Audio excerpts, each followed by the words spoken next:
pessoal, tudo bem? Eu sou a professora Natália Freitas de História e eu tô aqui hoje para falar com vocês sobre um assunto muito importante, as independências da América Espanhola. Mas antes, não se esqueça, se inscreva no nosso canal e ative o sininho para você receber as nossas notificações. Vamos lá?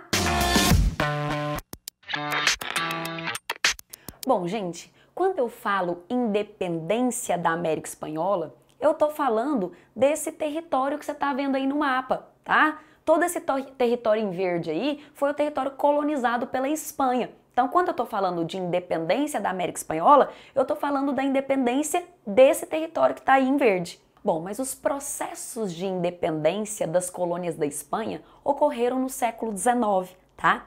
E o século XIX, ele é conhecido como o século das independências na América. Ah, professora, mas a independência das 13 colônias não aconteceu no XIX, aconteceu no XVIII, lá em 1776. Verdade.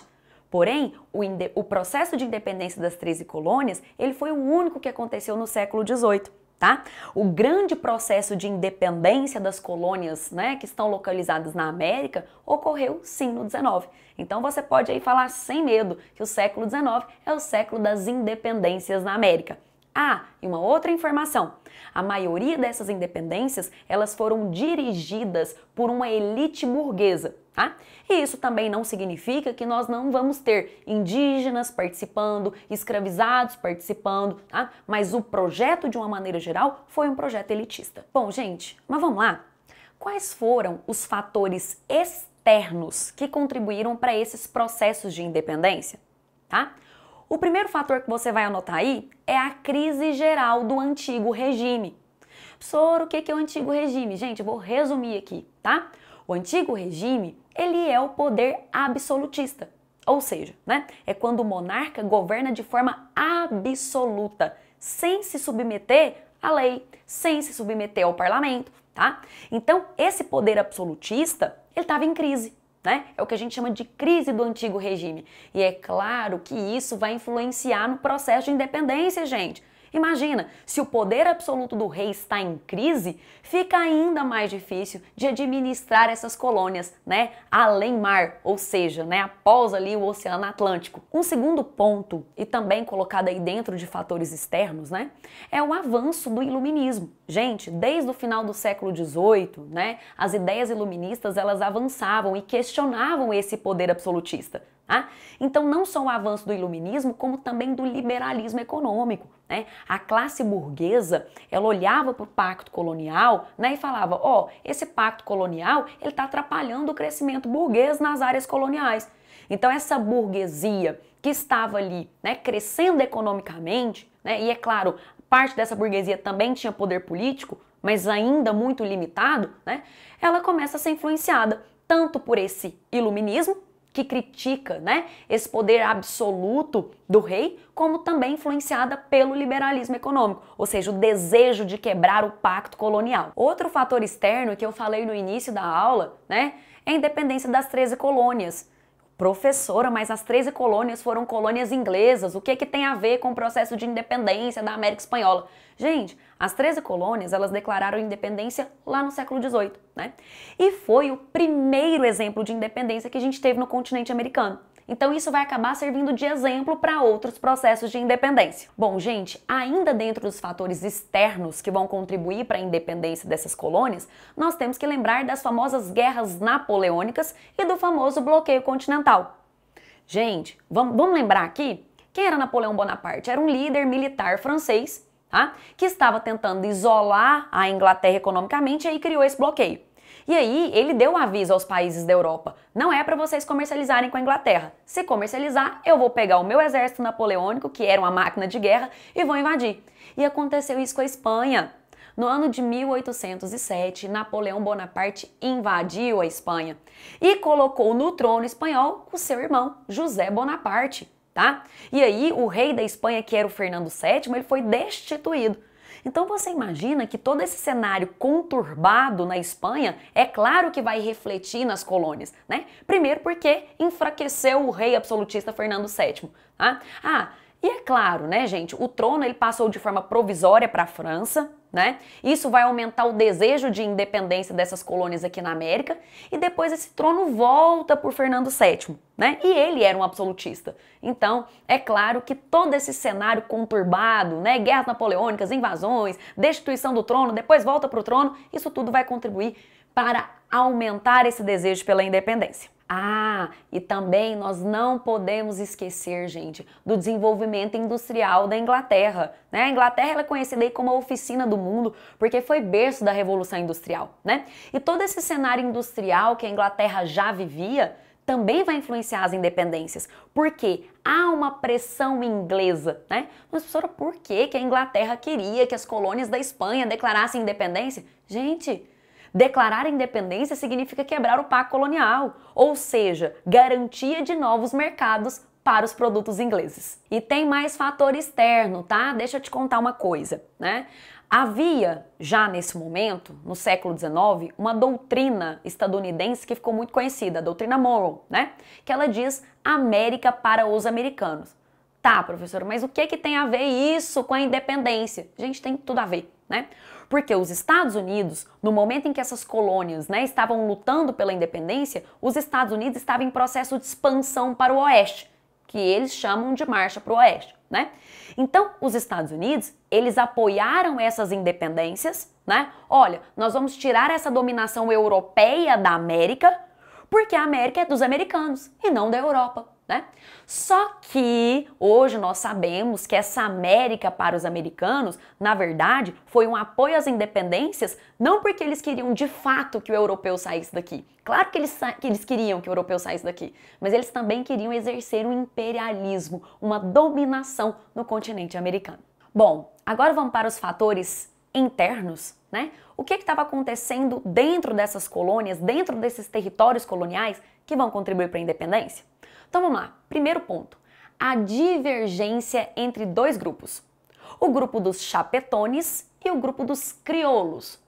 Gente, mas é importante a gente definir quem eram os chapetones e quem eram os crioulos. Bom, os chapetones eram espanhóis natos. O que isso significa? Que eles saíram da Espanha, vieram para a América e foram colonizar, né? Os chapetones, eles estavam no topo da sociedade colonial espanhola, até porque eles eram espanhóis, né? Então eles tinham privilégios, eles tinham altos cargos, eles tinham vários benefícios. Bom, esses são os chapetones, também chamados aí de peninsulares. Beleza, e quem eram os crioulos? Gente, os crioulos, eles eram descendentes de espanhóis, porém, eles já haviam nascido na América, né? Então, quer dizer, eles eram americanos, mas tinham descendência espanhola, tinham descendência europeia. E os crioulos, eles estão logo abaixo dos chapetones aí na estrutura social dessas colônias, né?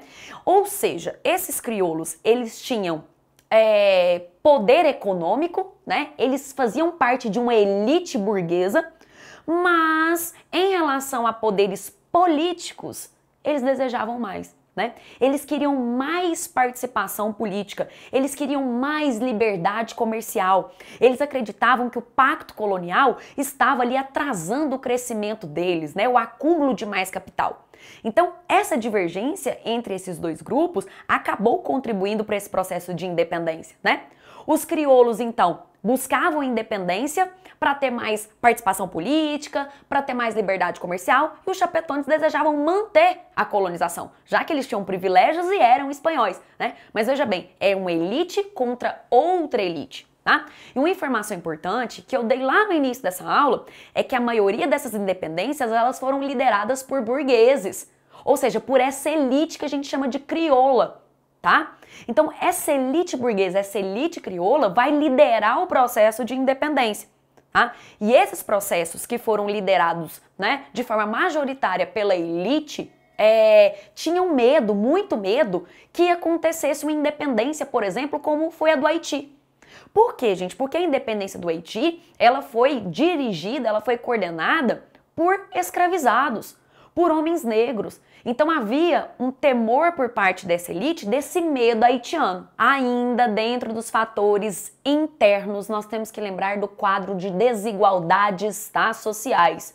Por quê? Gente, nós temos uma sociedade muito desigual. É uma sociedade colonial, né, que tinha ali escravizados, a uma população mestiça que era submetida a extensa carga horária de trabalho. Tá? Nós temos nativos, então quer dizer, essas camadas desfavorecidas que estavam marginalizadas nessa sociedade colonial acabaram enxergando a independência com bons olhos. E aí a pergunta que a gente faz é, professora, a vida dessas pessoas, né, que estavam às margens dessa sociedade colonial, vai mudar muito após a independência? Gente, infelizmente não, tá? Uma das consequências dessas independências foi a manutenção das desigualdades sociais. E aí, gente, para a gente poder encerrar os fatores internos, né, tem ainda mais 2 pontos.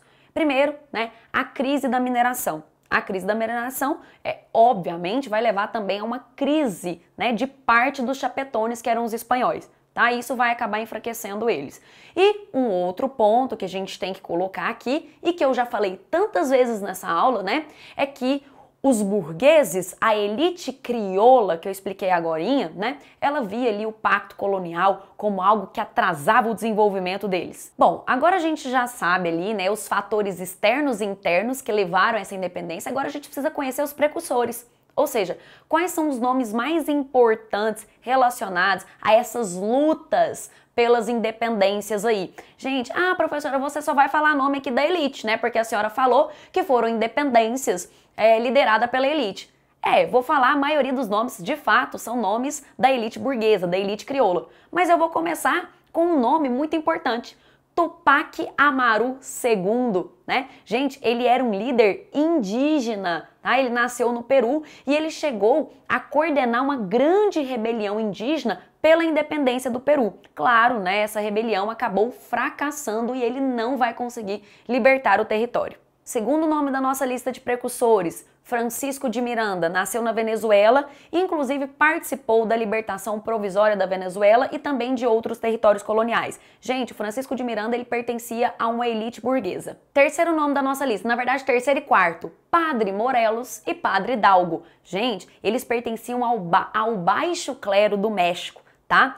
E eles foram padres que lideraram revoltas indígenas pela libertação do México. Tá vendo, gente? Então, quer dizer, foi um processo elitista? Foi, mas que contou também com lideranças populares. Seguindo a nossa lista aí, vou falar agora do Antônio Sucre, tá? Gente, ele nasceu na Venezuela, mas ajudou a libertar o Equador e outros territórios coloniais.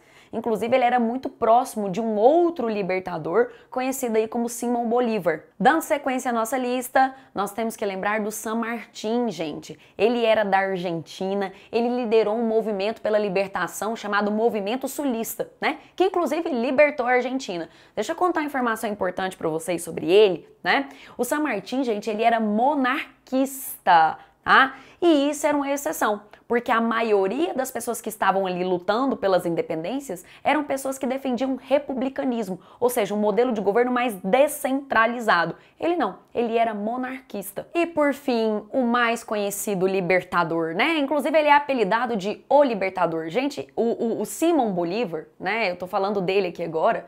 O Simão Bolívar, ele nasceu na Venezuela. Ele ajudou a libertar aí vários territórios, a própria Venezuela, a Bolívia, o Equador, tá? E aí uma característica, ele foi uma pessoa que defendeu muito o republicanismo, né? Ele era republicano, ele defendia esse governo descentralizado, daqui a pouco a gente vai falar mais sobre o projeto do Bolívar, tá? E ele foi considerado aí como um grande herói da independência da maioria das colônias espanholas, tá?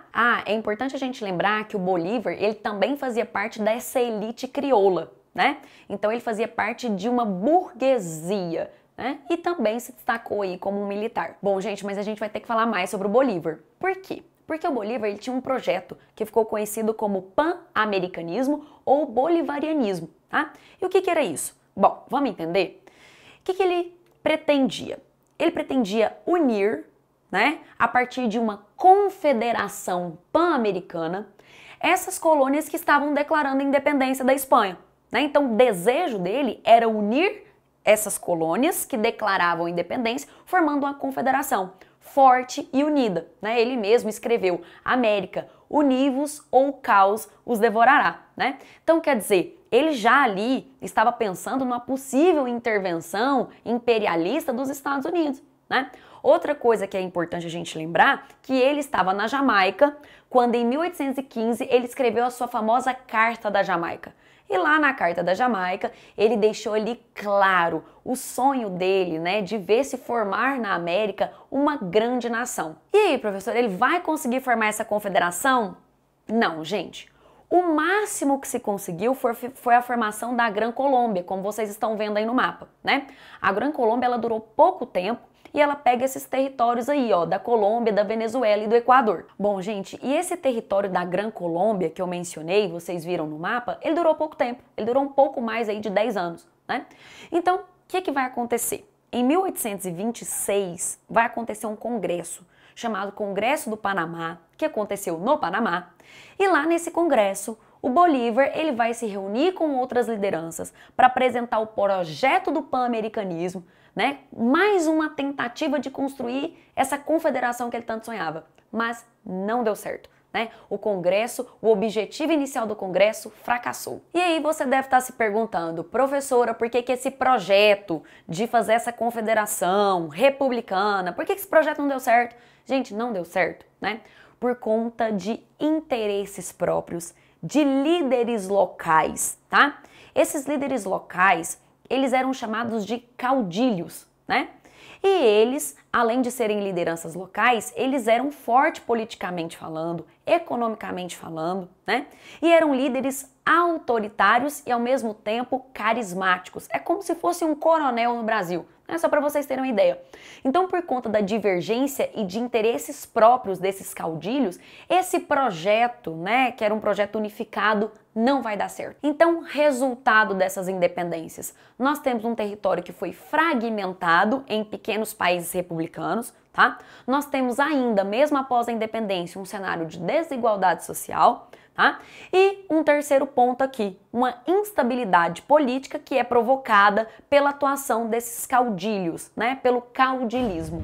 Muita coisa, né, gente? Mas espero que eu tenha ajudado vocês, né? Essas foram as principais características dos processos de independência das colônias da Espanha na América, tá? Compartilhe essa aula com seus amigos, acesse os links na descrição e, é claro, sigam as nossas redes, tá bom? Espero vocês até a próxima aula. Tchau, tchau!